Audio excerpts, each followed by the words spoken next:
Mengapa terdapat banyak versi dan terjemahan Alkitab? 1. Alkitab asli ditulis dalam beberapa bahasa. Penjelasan harus dimulai dari sumbernya. Bahasa asli. Alkitab tidak ditulis dalam bahasa Indonesia atau Inggris. Perjanjian Lama sebagian besar ditulis dalam bahasa Ibrani, dengan beberapa bagian, seperti dalam Kitab Daniel dan Ezra, ditulis dalam bahasa Aram. Perjanjian Baru ditulis dalam bahasa Yunani Koine, bahasa Yunani umum pada zaman itu. Ayat pendukung, ini adalah fakta tekstual, tetapi kita bisa merujuk pada sifat firman Tuhan yang diilhamkan. Segala tulisan kudus diilhamkan Allah dan bermanfaat untuk mengajar, untuk menyatakan kesalahan, untuk memperbaiki kelakuan, untuk mendidik orang dalam kebenaran. 2 Timotius 3 ayat 16. Kata diilhamkan berlaku untuk naskah asli dalam bahasa-bahasa kuno tersebut. 2. Kebutuhan untuk menerjemahkan. Peristiwa Pentakosta sebagai contoh awal. Sejarah gereja menunjukkan bahwa penerjemahan adalah bagian dari rencana Allah untuk menjangkau semua bangsa. Peristiwa Pentakosta, Kisah Para Rasul 2, pada hari Pentakosta, Roh Kudus memampukan para rasul untuk berbicara dalam berbagai bahasa yang berbeda-beda, sehingga setiap orang dapat mendengar tentang pembesar-besaran Allah dalam bahasa kita sendiri. Kisah Para Rasul 2 ayat 11. Peristiwa ini adalah penerjemahan langsung pertama pesan Injil yang menegaskan bahwa Allah ingin berkomunikasi dengan manusia dalam bahasa mereka sendiri. Amanat agung, perintah Yesus untuk pergi dan jadikanlah semua bangsa muridku, Matius 28 ayat 19, secara implisit memerlukan penerjemahan ajarannya ke dalam bahasa-bahasa bangsa-bangsa tersebut. 3. Sejarah penerjemahan yang kaya. Orang Kristen memiliki warisan penerjemahan yang panjang dan terhormat. Septuaginta, abad ke-3 sampai 2 sebelum Masehi, ini adalah terjemahan Perjanjian Lama dari bahasa Ibrani ke dalam bahasa Yunani. Terjemahan ini digunakan oleh banyak orang Yahudi yang tinggal di perantauan atau diaspora yang tidak lagi fasih berbahasa Ibrani. Fakta bahwa para penulis Perjanjian Baru sering mengutip dari Septuaginta, bukannya dari teks Ibrani, menunjukkan bahwa penggunaan terjemahan yang sah telah diakui sejak awal.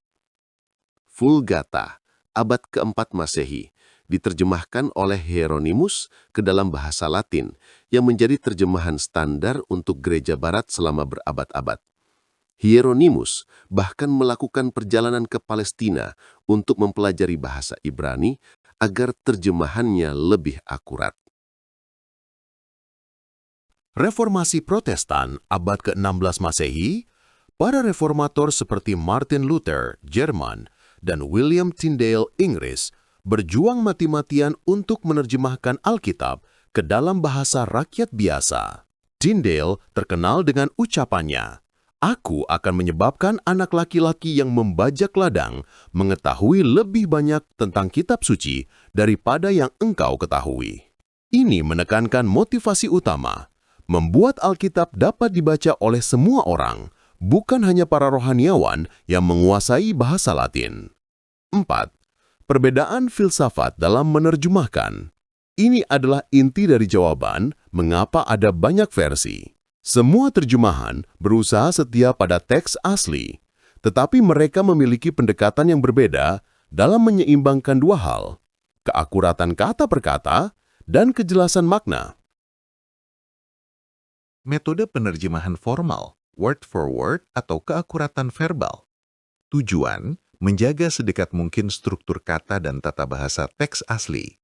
Contoh versi Indonesia, terjemahan baru, TB, terjemahan literal bahasa Indonesia, TLBI. Contoh versi Inggris, English Standard Version, ESV, New American Standard Bible, NASB.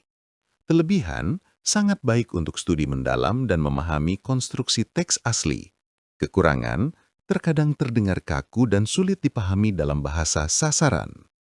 Metode penerjemahan dinamis, thought for thought atau keakuratan makna.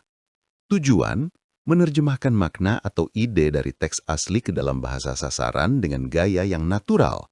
Contoh versi Indonesia, Bahasa Indonesia Sehari-hari, BIS atau Today's Malay Version, TMV, versi mudah dibaca, VMD.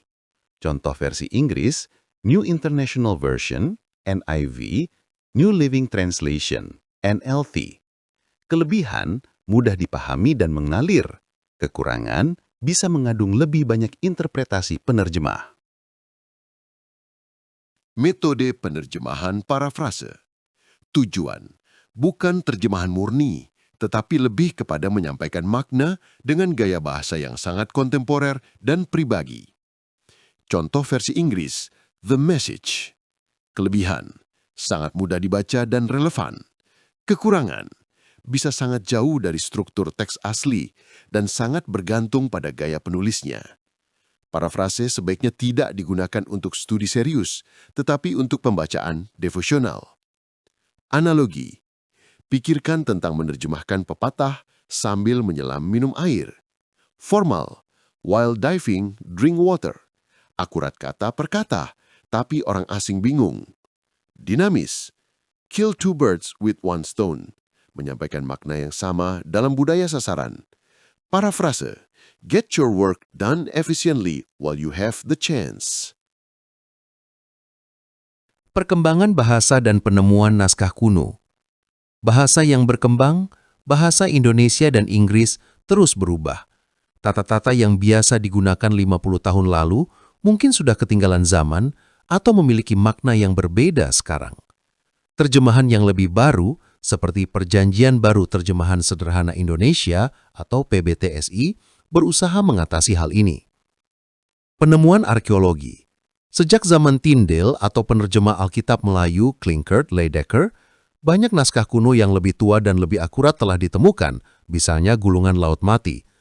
Terjemahan modern seperti Terjemahan Baru Dunia atau TB Dunia atau New World Translation memanfaatkan naskah-naskah yang lebih baik ini untuk menghasilkan terjemahan yang lebih akurat.